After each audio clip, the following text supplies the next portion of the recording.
நியூசிலாந்துக்கு எதிரான போட்டியில் கூண்டோடு மொத்த பிளேயிங் 11ஐயும் மாற்றிய இந்தியா.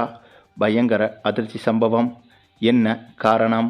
அதாவது நடந்து வரும் சாம்பியன்ஸ் டிராபி தொடரில் இந்தியா மற்றும் நியூசிலாந்து அணிகள் மோத உள்ள போட்டி நாளை நடைபெற இருக்கிறது. இந்த போட்டிக்கான இந்திய அணியின் பிளேயிங் 11 எப்படி இருக்கும் என்பது பற்றிய தகவல் தற்போது வெளியாகி இருக்கிறது. இதற்கு முன்னதாக பாகிஸ்தான் அணிக்கு எதிரான போட்டியின் போது கேப்டன் ரோஹித் சர்மாவுக்கு தசைப்பிடிப்பு ஏற்பட்டதாக கூறப்பட்டிருந்தது. இவர் இதுவரை வலைப்பயிற்சியில் ஈடுபடாததால் நியூசிலாந்து அணிக்கு எதிரான போட்டியில் இவர் விளையாட மாட்டார் என்ற ஒரு தகவல் பரவி வந்தது. ஆனால் நேற்றைய தினம் பத்திரிகையாளர்களை சந்தித்த KL ராகுல் மற்றும் இந்திய அணியின் துணை பயிற்சியாளரான ராயன் டென் ஆகியோர் அந்த தகவலை மறுத்திருக்கிறார்கள். இந்திய அணியில் எந்த வீரருக்கும் காயம் எதுவும் ஏற்படவில்லை என இவர்கள் உறுதிப்படுத்தியிருக்கிறார்கள். அதை கருத்தில் கொண்டு பார்த்தால் ரோஹித் சர்மா நியூசிலாந்து அணிக்கு எதிரான போட்டியில் விளையாடுவார் என்றே தெரிகிறது. ரோஹித் சர்மா விளையாடவில்லை என்றால் ரிஷப் பண்ட் பிளேயிங் 11இல் இடம்பெறுவார் என கூறப்பட்டு வந்தது. அதற்கும் தற்போது வாய்ப்பில்லை எனவும் சொல்லப்பட்டது. ஏற்கனவே இப்போதைக்கு ரிஷப் பண்ட் மாற்று வீரராக வெளியேதான் அமர வேண்டும் என்ற நிலைமை இருந்து வந்தது. அதை தவிர்த்து முகமது ஷமிக்கும் நியூசிலாந்து அணிக்கு எதிரான போட்டியில் ஓய்வு அளிக்கப்படும் என்ற ஒரு பேச்சும் உள்ளது.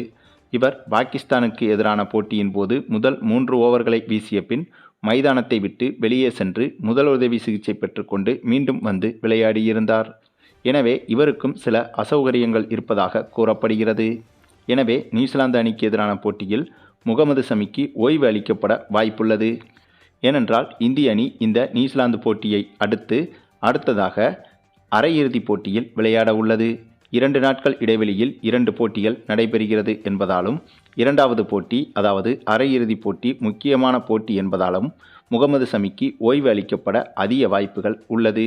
அப்படி முகமது ஷமிக்கு ஓய்வளிக்கப்பட்டால் அவரது இடத்தில் வேகப்பந்து வீச்சாளர் ஹர்ஷ்தீப் சிங் விளையாடுவார் என்றும் எதிர்பார்க்கலாம். மற்றபடி இந்திய அணியில் எந்த மாற்றங்களும் செய்யப்பட வாய்ப்பில்லை என்று சொல்லப்பட்டது. ஏனெனில் இதற்கு முன்பு 2023 ஒருநாள் உலகக்கோப்பை தொடரிலும் 2024 T20 உலகக்கோப்பை தொடரிலும் இந்திய அணி பிளேயிங் 11இல் அதிக மாற்றங்களை செய்யவில்லை. காயம் ஏற்பட்டால் மட்டுமே மாற்றங்களை செய்திருந்தது. அதே போன்ற ஒரு கொள்கையை தான் இப்போதும் இந்திய அணி கடைபிடிக்கும் என்றும் எதிர்பார்க்கப்பட்டது. ஆனால் தற்போது வந்த தகவலின்படி நியூசிலாந்துக்கு எதிரான போட்டி என்பது இந்திய அணிக்கு ஒரு உப்புக்கு சப்பு போட்டி போலத்தான். இந்த போட்டியில் வெற்றி பெற்றாலும் தோல்வியடைந்தாலும் இந்திய அணி அடுத்த சுற்றுக்கு தகுதி பெற்றுவிடும். அது மட்டுமில்லாமல் இந்த போட்டியில் வெற்றி பெற்றுவிட்டால் செமிஃபைனலில் ஆஸ்திரேலிய அணியை சந்திக்க நேரும். அதுவே நியூசிலாந்து அணிக்கு எதிரான போட்டியில் இந்திய அணி தோற்றுவிட்டால் செமிஃபைனலில் சவுத் ஆப்பிரிக்கா அணியைத்தான் எதிர்கொள்ள நேரும். ஆகவே இப்போது நியூசிலாந்து அணியை வெற்றி பெறுவதை காட்டிலும் இந்த சாம்பியன்ஸ் கோப்பை தொடரை வெல்வதே இந்திய அணியின் உச்சக்கட்ட நோக்கமாக இருக்கும். ஆகவேதான் நியூசிலாந்துக்கு எதிரான போட்டியை இந்திய அணி பெரிதாக எடுத்துக்கொள்ளாமல் சாதாரணமாக விளையாட முடிவெடுத்துள்ளது.